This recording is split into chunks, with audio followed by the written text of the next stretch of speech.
बेसेबां गोजोननाय मोनदों?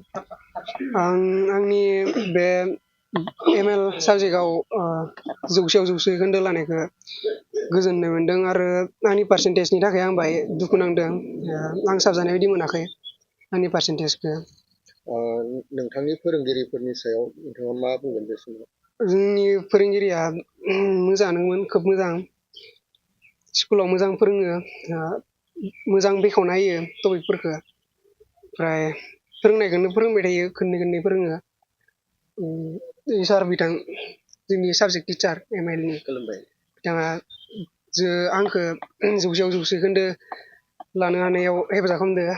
खोब आंबो मोजां मोनदों सार बिथांनिसिम बेबायदि आंखौ मदद होनायनि थाखाय। फरायनायाव बेसेबां घन्टासो फरायोमोन? आं एबसु डिमाकुसि रेसिडेन्सि हस्टेलाव थायोमोन। बे हस्टेलनि रुल बायदिनो आं फरायोमोन। माने फुङाव 4टासोआव सिखारो, ओमफ्राय स्कुल टाइमबा 6टायावलागि फरायोमोन। ओमफ्राय आं टिउसन थाङोमोन। ओमफ्राय फेरवेलनि उनाव 5टायाव उथिनो होदो, ओमफ्राय 9टायाव ओंखाम होयोमोन। ओमफ्राय 10टानिफ्राय फरायफिननो होयो। ओमफ्राय हराव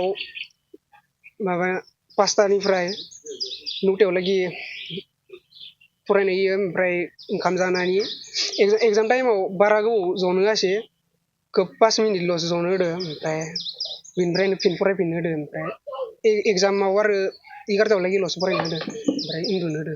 दायो नोंथांनि थांखिया? आंनि थांखिया आं PCM लानो नागिरदों, ओमफ्राय DNS खालामनो नागिरदों, ओमफ्राय मार्चेन्ट नेभियाव हाबनो नागिरदों।